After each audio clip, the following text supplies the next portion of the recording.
judul yang kita diskusikan pagi ini tentang stroke ya. Jadi ada dua. Sebenarnya pengertian tentang stroke itu ada banyak ya Bapak Ibu ya. Yang saya ambil dua. Yang pertama dari WHO ya.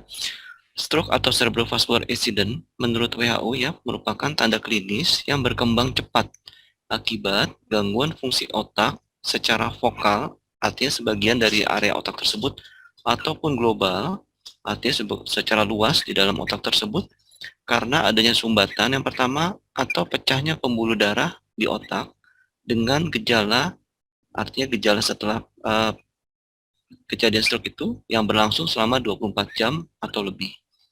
Pengertian kedua, stroke merupakan kematian beberapa sel otak secara mendadak yang disebabkan karena kekurangan oksigen ketika aliran darah ke otak hilang karena adanya penyumbatan atau pecahnya arteri di otak. Jadi ada dua pengertian ya. Yang kedua, pengertian yang keduanya yaitu kematian sel otaknya karena kekurangan oksigen. Kekurangan oksigennya itu karena apa? Karena dua hal, yaitu tersumbat atau suplai darah ke otak itu bocor. Jadi nggak maksimal, tidak mencapai ke otak. Stroke terbagi menjadi dua bagian besar, yaitu stroke iskemik dan perdarahan. Kemudian dari yang dua itu ada yang namanya TIA. Stroke iskemik itu yang paling sering terjadi. 85% kasus pada stroke itu disebabkan karena penyumbatan Bapak Ibu ya.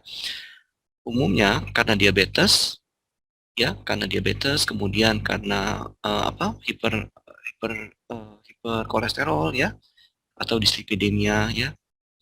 Yang kedua, stroke karena perdarahan. Itu 15% dari kasus yang kita temui. Dapat menyebabkan kematian pada stroke perdarahan ini. Jadi dari stroke perdarahan ini 40% orang yang terkena stroke perdarahan 40%-nya itu berakhir dengan kematian. Dari dua bagian besar stroke itu kita kenal sebagai namanya TIA atau transient ischemic attack. Nah, mudah-mudahan Bapak Ibu di sini jangan sampai ada yang mengalami yang TIA ini ya. Jadi TIA ini merupakan stroke iskemik. Iskemik itu artinya otak kita kurang oksigen ya. Yang gejalanya mirip stroke tetapi akan hilang dengan sendirinya dalam 24 jam. Jadi misalnya mirip stroke, tiba-tiba bicaranya pelo, tiba-tiba tangannya yang kiri lebih lemah daripada yang kanan. Tapi nanti kurang dari 24 jam atau dalam 24 jam besokannya kok dia balik lagi atau dia mengalami penurunan kesadaran sesaat, kemudian dia seperti limbung gitu ya, tapi nanti besokannya udah balik lagi gitu. Jadi gejala-gejala stroke namun cuma 1 hari, besokannya normal. Nah, kalau ada bapak ibu mendengar konsumennya mengeluhkan tanda-tanda TIA ini artinya transient ischemic attack. Nah, ini jangan dianggap oh udah sembuh ya. Jangan. Ini tanda-tanda Bapak Ibu. Ini merupakan peringatan atau warning bahwa bisa disebut sebagai stroke ringan. Jangan sampai TIA ini ya akan, kalau kita nggak segera sembuhkan, dibawa ke dokter, tidak segera kita atasi, kita cari penyebabnya ke rumah sakit. Oh, udah sembuh ya, ya udah dilupain gitu aja. Ini akan berkembang ya, bisa menjadi stroke iskemik, yaitu karena penyumbatan, kedua karena perdarahan. Nanti kita akan lihat videonya secara bersama ya. Nah, ini gambaran stroke yang karena perdarahan, yaitu bocornya pembuluh darah atau disebut sebagai stroke hemorrhagic. Nah, kedua yang tadi stroke iskemik ya, stroke. Nah, ini yang paling banyak kejadiannya, yang 85% dari angka kejadian stroke yang kita temui. Jadi kita lihat Bapak Ibu, ini otak kita, ini belahan otak ya. Jadi otak yang dibelah dari depan. Jadi persis dibelah di tengah-tengah. Ini penampang otak manusia dibelah di tengah-tengahnya ya. Nah, ini pembuluh darahnya, kita mulai dari yang hemoragik atau perdarahan ya. Ini pembuluh darah dari leher ya. Sini. Nah, di daerah sini ini ilustrasi ya. Di daerah sini bocor nih. Ini pembuluh darah kecil-kecil Bapak Ibu ya. Yang kayak akar ini pembuluh darah kecil-kecil. Arteriol yang masuk ke dalam otak. Nah, pembuluh darah yang kecil-kecil ini dia pecah.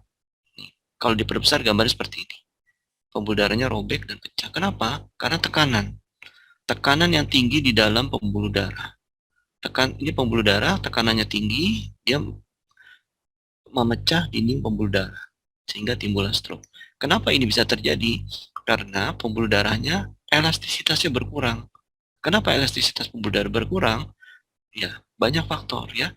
Misalnya kurang sayur ya, kurang serat, kurang vitamin C, kurang asam askorbat ya, itu vitamin C yang membuat pembuluh darah ini rapuh. Jadi kalau Bapak Ibu bayangkan karet yang elastis sama karet yang sudah kaku dan retak-retak ya, lebih mudah patah, lebih mudah karet tersebut robek bagian tengahnya. Itu seperti yang terjadi pada pembuluh darah kita kalau dia elastisitasnya berkurang.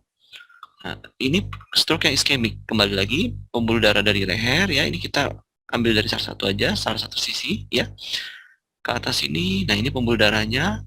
Nah, ini arteriolnya, pembuluh darah yang kecil. Ini arteri ya, ini arteriol yang kecil. Nah, terjadi penyumbatan di sini. Kenapa? Karena lemak, karena plak. Nah, kalau ini diperbesar ya, di dalam pembuluh darah ternyata banyak lemak nih Bapak Ibu. Darah yang melewati jalan sempit yang harusnya dia kenceng karena jalannya sempit, ya akhirnya apa? Terbentuk blood clot, bekuan darah, ya. Akhirnya apa? Udah jalannya sempit, darahnya ini jalannya jadi pelan. Ketika jalannya darahnya ini pelan karena jalannya dia sempit, akhirnya belakang dorong, dia mulai mengendap di sini, dia mengendap di sini, dia mengendap di sini. Lama-lama temannya ikut nempel, ikut nempel, ikut nempel. Timbullah blood clot, timbullah suatu penyumbatan, ya.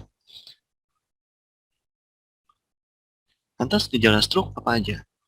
Gejala stroke yang paling pertama itu hemiplegia.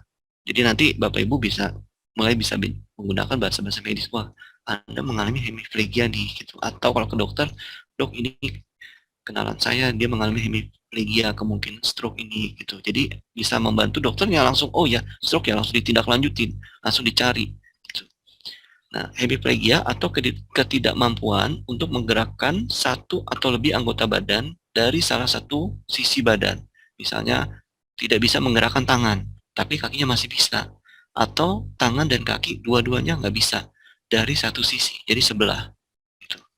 Yang kedua, afasia, ketidakmampuan untuk mengerti. Jadi Bapak Ibu kalau melihat orang penurunan kesadaran, ditanya, kamu udah makan? Hah? Kamu udah makan? Terus dia lihat, terus dia merem lagi. Nah itu hati-hati ya. Bukan berarti pasti itu stroke ya. Tanya, ada darah tinggi nggak? Ada. Oh, kemungkinan itu stroke. Tidak mengerti ya. Atau berbicara afasia. Kamu udah makan? Oh, apa? Kamu udah makan? Oh, enggak. Nah, loh kok kamu jadi pelo? Pelo enggak. Nah, itu udah. Jangan didebat-debat, jangan dikasih. Ya udah, yuk kita ke rumah sakit. Itu tanda-tanda stroke. Itu berarti dia sudah mengalami afasia. Atau yang ketiga, tidak mampu untuk melihat salah satu sisi atau luas pandang. Misalnya nih, Bapak Ibu ada saudara atau teman atau siapa. Jadi ini kita diskusi ya. Jadi Bapak Ibu bisa semi seperti dokter. Ya, maksudnya apa? Loh, itu kan bisa menolong orang. Ketika lagi meeting, tiba-tiba, kok sebelah kanan saya kayaknya gelap ya? Sakit mata apa ya kok?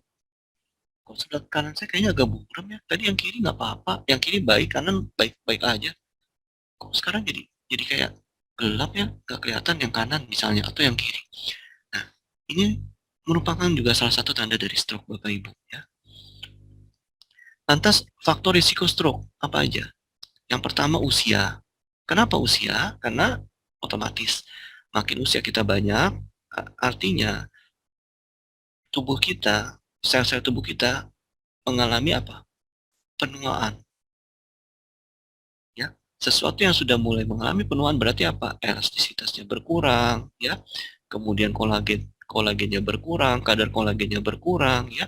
Kemudian banyak ya, apa dengan usia itu banyaknya gangguan metabolik ya seperti darah tinggi, kemudian jadi diabetes, kemudian menjadi apa namanya? Berkurangnya elastisitas pembuluh darah ya. Itu karena usia. Yang kedua karena tekanan darah tinggi. Ketiga, pernah terjadi stroke sebelumnya. Jadi kalau dulu pernah stroke, hati-hati. Suatu saat akan menjadi stroke lagi, tapi lebih berat. Yang keempat, tadi diabetes dan kolesterol tinggi. Yang kelima, karena merokok. Ya, kenapa merokok bisa menyebabkan atau mencetuskan stroke? Karena merokok, dia membuat dinding pembuluh darah kita mengeras, Bapak Ibu. Tidak elastis lagi. Sesuatu yang keras, ya. Maksudnya bukan keras seperti baja ya. Sejatinya tuh dinding pembuluh darah kita tuh harusnya lentur seperti karet. Nah, yang lentur seperti karet itu kalau dia mengeras berarti apa? Dia akan menjadi rapuh. Itu karena apa? Karena rokok. Yang keenam karena fibrilasi atrium, yaitu fibrilasi dari dinding jantung, ya ruang jantung. Ruang jantung disebut sebagai atrium, tempat masuknya darah ya. Ketujuh, migrain. Migrain juga bisa merupakan faktor risiko kelak bisa menjadi stroke. Kemudian trombofilia, yaitu kekurangan trombosit. Trombosit itu apa? Trombosit merupakan faktor pembekuan darah, salah satu faktor pembekuan darah. Yang kesembilan, orang-orang yang sering minum alkohol. Ya. Lantas ini kita bahas tentang transient ischemic attack. Transient ischemic attack atau TIA ya dapat dijabarkan sebagai episode singkat dari disfungsi neurologis yang terjadi akibat gangguan vaskuler. Bisa ya tadi ya karena penyumbatan atau bocor. Tapi kalau penyumbatannya ringan, bocornya ringan, dia jadi seperti stroke ringan atau kurang dari 1 jam tanpa meninggalkan bekas berupa infark. Infark itu sel otaknya sama sekali nggak dapat oksigen, berupa infark cerebral akut. Dari sudut pandang lain, oleh karena stroke merupakan defisiensi neurologis akibat perubahan aliran darah di jaringan otak, transient ischemic attack dapat dikatakan sebagai indikasi atau simptom atau gejala yang ditimbulkan dari perubahan aliran darah otak yang tidak dapat dideteksi secara klinis dalam waktu 24 jam. Jadi bagaimana cara mendeteksinya? Lakukan MRI brain, ya. Karena kalau hanya secara klinis, maksudnya klinis di sini apa? Bukan dengan pemeriksaan penunjang. Jadi dibawa ke dokter. Dok, kok tadi saya tiba-tiba pandangan saya gelap ya? Nah, pandangan gelap bisa macam-macam, bisa transient ischemic attack, bisa karena memang dia habis terbentur tapi dia nggak cerita ya, atau memang dia kurang tidur ya, macam-macam. Nah, itu harus dipastikan dengan brain MRI atau MRI otak. Kemudian transient ischemic attack ini tidak selalu menjadi indikasi terjadinya stroke di kemudian hari dan jarang sekali dikaitkan dengan stroke hemorrhagic primer. Artinya apa? Transient ischemic attack ini lebih ke arah penyumbatan. Jadi kalaupun kelak menjadi stroke beneran, ya, stroke-nya lebih ke arah stroke yang penyumbatan. Pada usia yang telah beranjak tua atau usia kita sudah banyak, transient ischemic attack ini diinduksi atau dicetuskan oleh terhalangnya aliran darah ya seperti tadi ya akibat aterotrombosis. Namun dalam penderita yang berusia di bawah 45 tahun, transient ischemic attack umumnya disebabkan oleh robeknya pembuluh darah. Jadi maksudnya transient ischemic attack ini lebih sering terjadi akibat penyumbatan pada usia 45 ke atas. Kalau di bawah 45 mengalami tiba-tiba serangan tiba-tiba transient ischemic attack, lebih cenderung karena pembuluh darahnya robek. Ya, robeknya robek kecil, tapi kalau robekannya besar, dia bukan disebut sebagai TIA, tapi disebut sebagai stroke hemorrhagic atau stroke perdarahan. TIA umumnya disebabkan pada usia di bawah 45 tahun ya. TIA umumnya disebabkan oleh robeknya pembuluh darah, migrain, dan obat-obatan simpatomimetik. Nah, ini bagi Bapak Ibu yang kalau mau tidur harus minum obat anti nyeri, terus bolak-balik pusing. Wow, saya tuh tiap hari tuh andalan tuh obat anti nyeri tertentu ya, saya tidak boleh sebutkan mereknya. Itu justru jangan bangga. Kenapa? Karena itu berarti ada suatu tanda aliran darah ke otak yang bermasalah. Ya. Penyebab transient ischemic attack yang pertama karena large artery atherothrombosis ya atau penyumbatannya secara yang besar ya dengan distal flow reduction dengan berkurangnya suplai aliran darah menuju ke otak. Kedua, arteriosklerosis di pembuluh darah kecil. Ya, jadi pembuluh darah kecilnya itu kaku. Kenapa? Karena merokok, karena hiperkolesterol ya. Yang ketiga, emboli kardiogenik. Nah, emboli kardiogenik itu gini Bapak Ibu. Jadi di arteri kita, di jantung kita, arteri koroner misalnya, atau pembuluh darah di jantung kita, ada penyumbatan, ada embol, ada suatu plak. Ya. Plak ini lepas, terus dia ikut aliran darah, ya, jalan sampai ke otak. Nah, ketika di otak dia menyumbat, dia menyebabkan transient ischemic attack. Nah, itu yang disebut sebagai emboli kardiogenik. Artinya, plak yang lepas dari jantung ada jadi jantung kita tuh ada plaknya karena pola hidup tidak sehat. Aliran darah kan jalan terus tuh, kayak kayak aliran air di dalam pipa di rumah kita, nggak berhenti kan, dia jalan terus. Ketika kita buka keran baru dia keluar. Artinya apa? Artinya aliran itu jalan terus. Nah, ketika plak itu lepas, dia ikut aliran darah, jalan muter-muter sampai di otak, banyak pembuluh darah kecil, dia menyumbat. Ketika dia menyumbat, nah disitulah terjadi transient ischemic attack. Penyebab TIA berikutnya, transient ischemic attack berikutnya adalah karena vasospasma atau mengecilnya pembuluh darah, vaskulitis, sludging polycythemia, kemudian kelainan darah berupa sickle cell anemia, kemudian trombositopenia dan meningitis. Trombositopenia, kurang trombosit, dan meningitis ini infeksi pada selaput meningens yang terdapat di otak kita. Lantas bagaimana Bapak Ibu kalau mau mendiagnosa stroke? Diagnosa stroke secara klinis beserta pemeriksaan penunjang. Jadi caranya tanda-tanda klinis tadi, bicaranya pilu ya, kemudian salah satu tangan atau kaki mengalami kelemahan ya. Yang suruh aja angkat tangan, coba angkat tangan gini. Ketika yang satu angkat, yang satu agak ketinggalan. Ya, ketika suruh angkat tangan harusnya bareng gini. Tapi ini ketika suruh angkat tangan, yang ini udah sampai, yang ini loh kok yang satu ketinggalan, dia sendiri kaget ya. Nah itu yang cara-cara sederhana yang bisa Bapak Ibu lakukan. Ketika pasiennya tidur, coba angkat tangan kanan, angkat, coba yang kiri. Nah ketika nggak sama, coba angkat dua-duanya, ya, kemungkinan stroke. Pemeriksaan penunjang apa yang bisa dilakukan, yaitu CT scan kepala dan MRI. Ini salah satu ya, CT scan kepala atau MRI, bisa juga dua-duanya. Yang lebih sederhana adalah CT scan kepala. Tapi umumnya saat ini di rumah sakit tempat saya bekerja lebih sering dilakukan MRI. Jadi lebih langsung MRI. Mengapa? Karena MRI ini lebih bisa melihat bagian-bagian yang kecil yang tidak tampak oleh pencitraan CT scan. Diagnosa stroke untuk menilai kesadaran penderita stroke dilakukan skala koma Glasgow atau GCS ya. Yang dinilai pada skala koma Glasgow ini eye ya, kemudian movement, kemudian verbal gitu.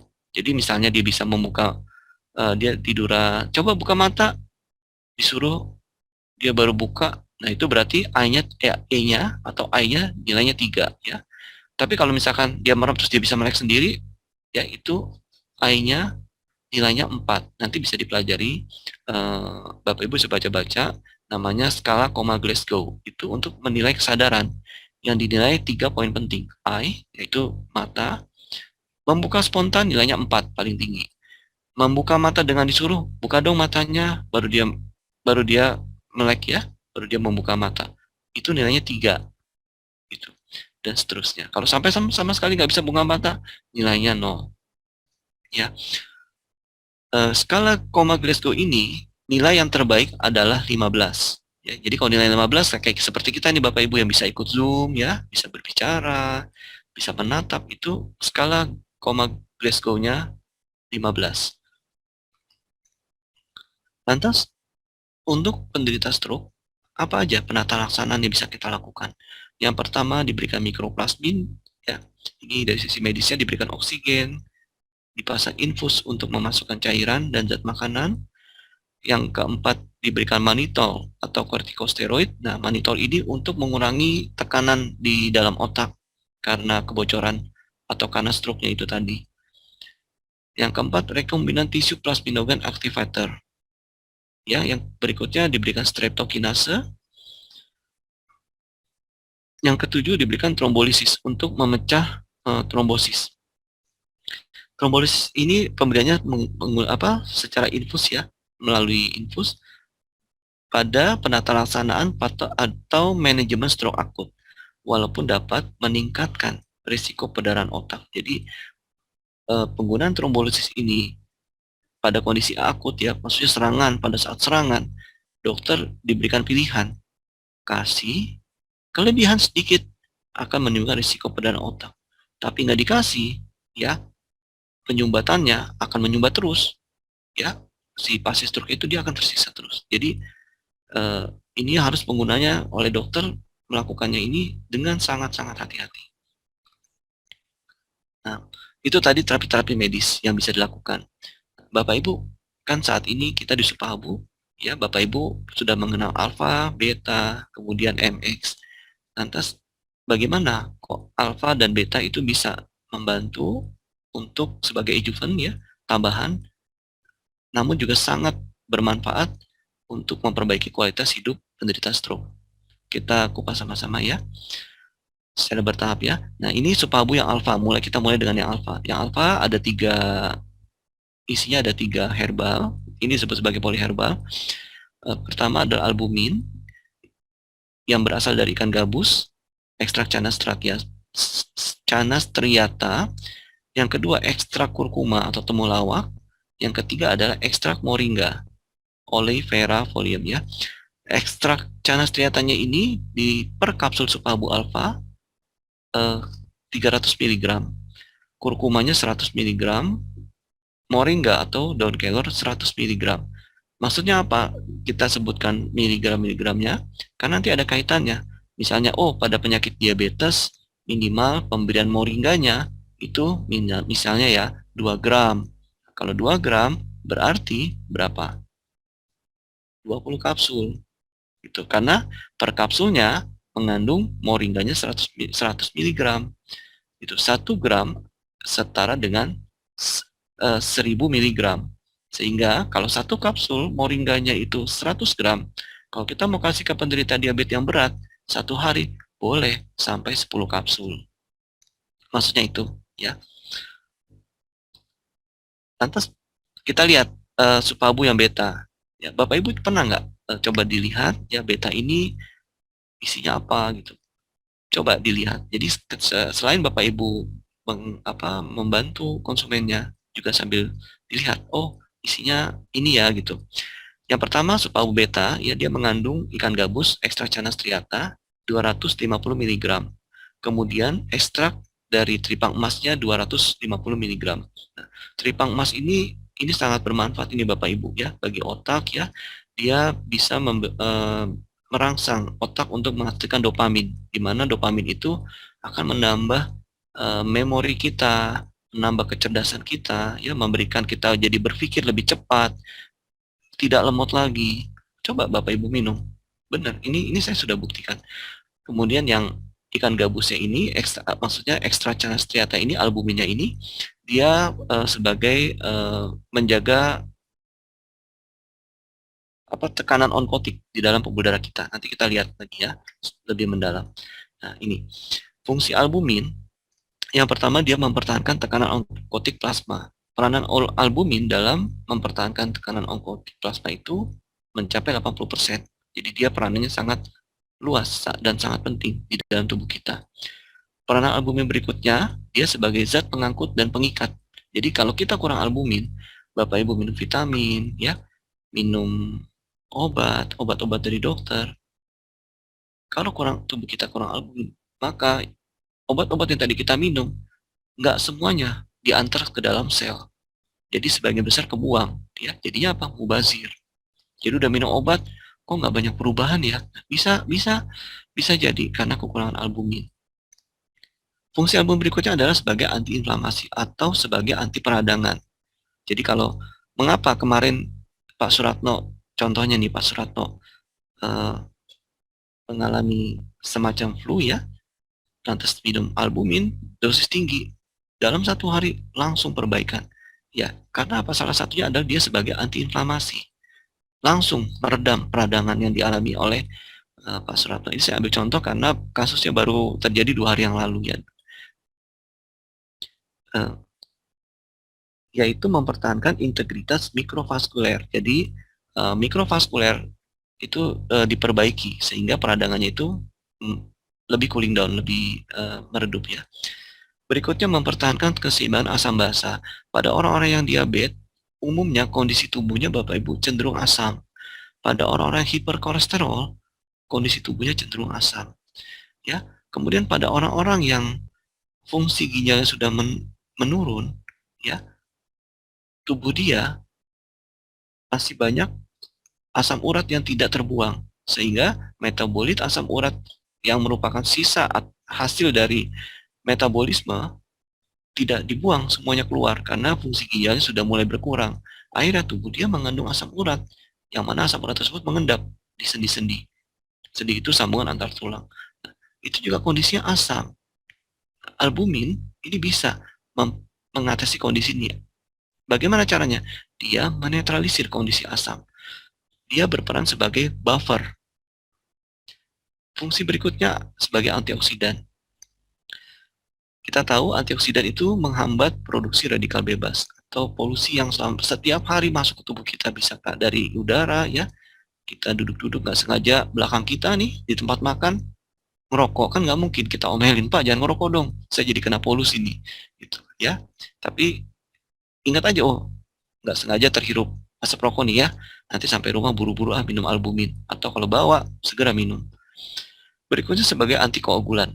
Nah ini tadi mencegah penggumpalan pada pasien stroke yang non hemoragik, stroke yang penyumbatan, stroke yang sudah mulai adanya plak-plak, ini bisa diatasi dengan albumin karena dia sebagai antikoagulan, dia mencegah terjadinya suatu penggumpalan. Ya, berikutnya menghambat agregasi trombosit. Jadi trombositnya mengendap, ya, ini menghambat agregasi dari trombosit sehingga mengurangi risiko dari sakit jantung dan ini stroke. Nah, ini kenapa kita perlu memperhatikan fungsi kita dalam setiap hari perlunya kita mengkonsumsi albumin. Nah, ini dari review dari jurnal ya, berdasarkan jurnal ya.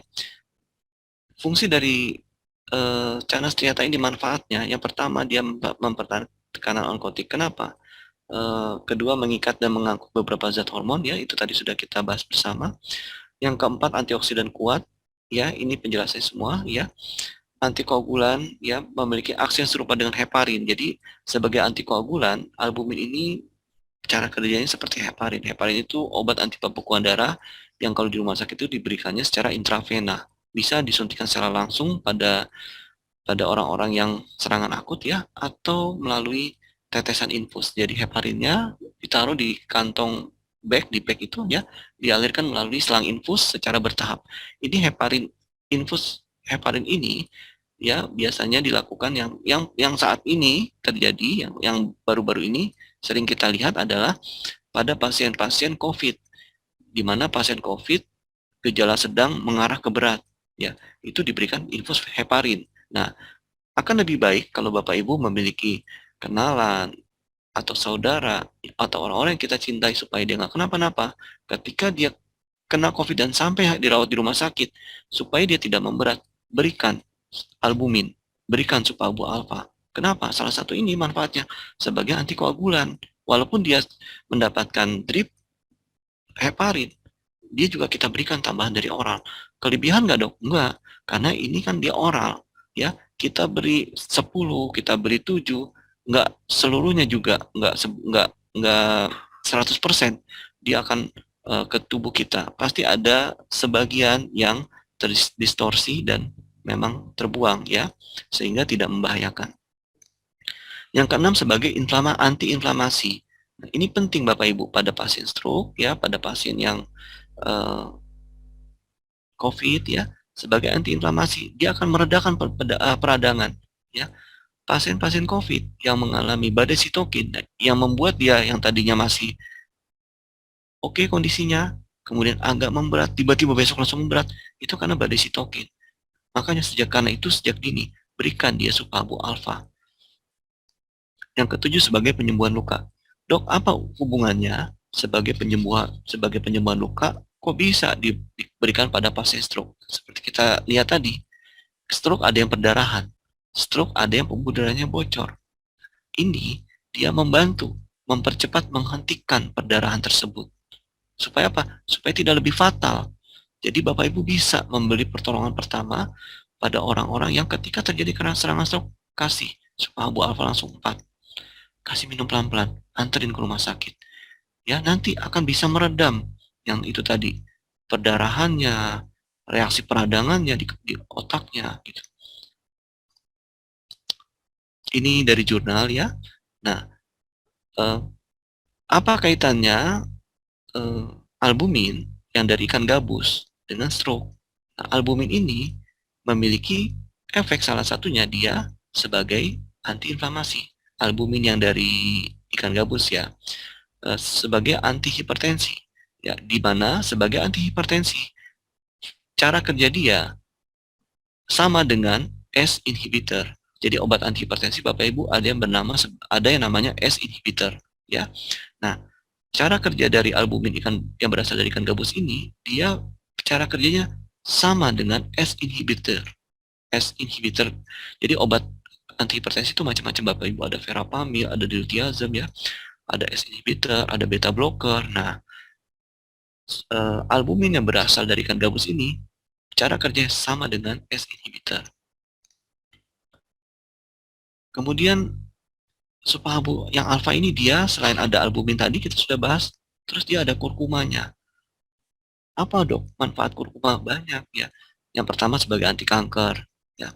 Selain ngobatin stroke-nya, hitung-hitung mencegah kanker. Kedua, mengobati infeksinya. Nih, jadi sambil berusaha mengobati kankernya, dia mencegah infeksi, mengobati infeksi. Karena kurkuma ini bersifat sebagai antibakteri dan antifungi atau fungi, penjamuran ya. Jadi Bapak Ibu yang di tangannya kutu-kutu air ya, atau telapak kakinya ada kutu air ya, di sela-sela jari ya, di lipat paha ya, lipat paha ada jamur ya, melihat konsumennya atau kenalannya, bisa diberikan Supabu alfa. Kenapa? Karena dia juga bisa berperan sebagai anti jamur. Ini ada jurnalnya. Di tahun 2015 ya, diteliti oleh Seok Pang On ya, Menaxion 8 ya, nanti ini bisa dibaca. Berikutnya sebagai antioksidan dan nefroprotektif. Nefroprotektif itu maksudnya apa Bapak Ibu? Dia melindungi fungsi saraf. Dia menjaga supaya saraf Bapak Ibu bisa bekerja secara baik. Yang berikutnya sebagai hepatoprotektif. Supaya apa? Supaya tidak mudah mengalami hepatitis, supaya tidak mudah livernya itu bengkak.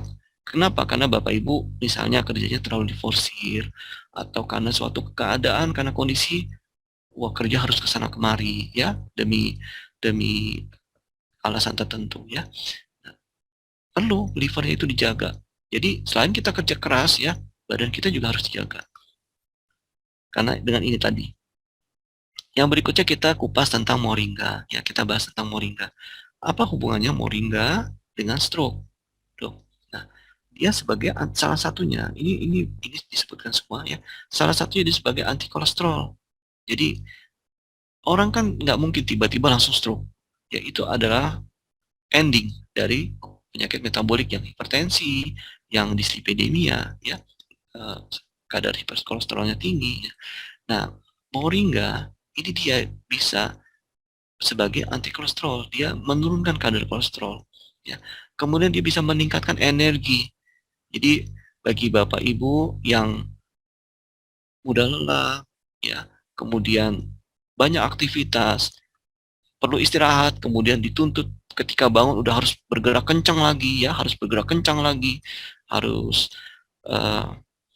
menemui temannya, harus menemui koleganya, rekan kerjanya, besok harus ada rapat atau harus ada apa. Nah, moringa ini dia meningkatkan energi dan endurance. Endurance itu ketahanan. Jadi jangan cuma kencang tapi cuma sebentar.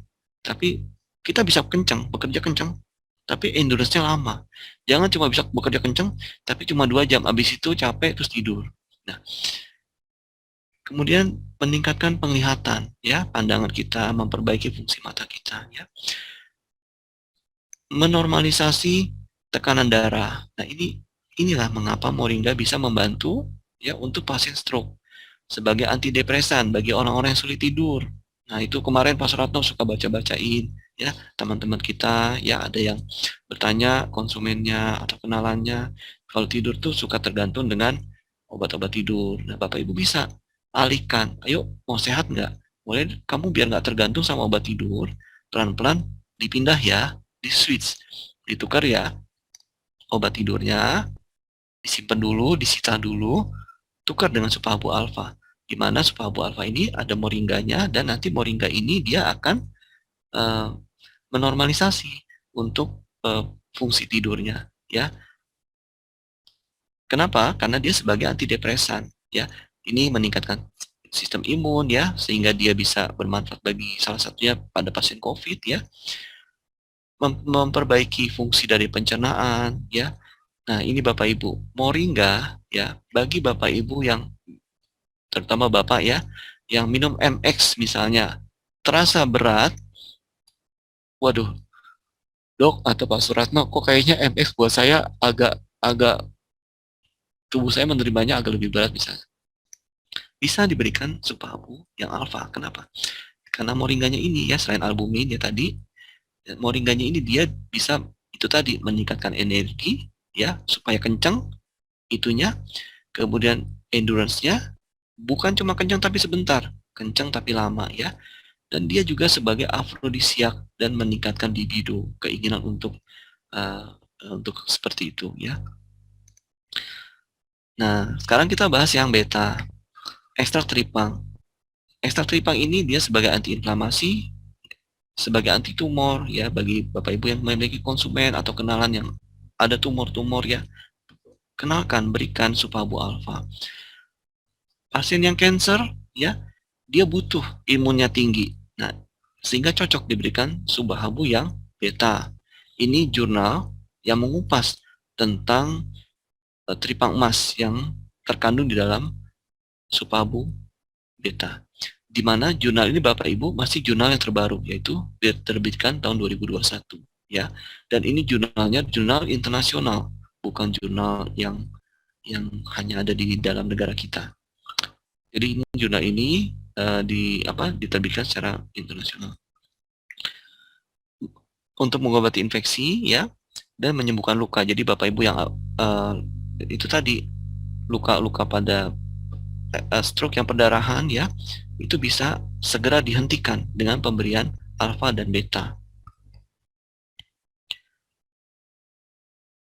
Bagaimana kita mencegah stroke?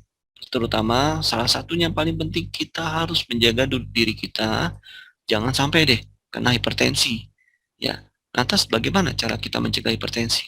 Yang pertama, perbanyak konsumsi sayur dan buah. Coba kita evaluasi. Bapak Ibu hari ini sudah makan sayur belum dari pagi? Sudah sarapan buah belum? Kalau belum, selesai Zoom ini makan cepat-cepat, ya. Dan itu dia ulangi besoknya, dan seterusnya, ya. Kedua, periksa kesehatan secara rutin. Nah, terutama kita yang sudah berusia 40 tahun ke atas, lakukanlah medical check up minimal 2 tahun sekali, ya. Yang ketiga, olahraga secara teratur seperti aerobik, ya. Jadi olahraga yang sifatnya kardio. Ya, bagi Bapak Ibu yang misalnya kardio itu apa sih, Dok? Ya itu aerobik, senam, senam. Senam itu macam-macam, bisa lihat di YouTube, ya, sekarang sudah canggih, kita bisa lihat YouTube. Kalau nggak ada gurunya, ya, kita bisa lihat YouTube, kita bisa lakukan di rumah, ya. Minimal 3 kali seminggu. Yang keempat, kurangi makanan asin dan yang tinggi garam. Nah, ini bagi teman-teman Bapak Ibu yang sering jajan-jajan gurih-gurih, ya, yang asin-asin harus mulai dibatasi.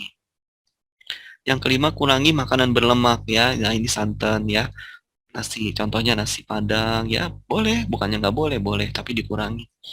Yang keenam, yang paling penting juga adalah istirahat yang cukup. Karena kalau istirahatnya kurang, nanti dia akan merusak tubuh kita secara bertahap. Salah satunya adalah pembuluh darah kita. Terima kasih Bapak Ibu, sharing dari kami.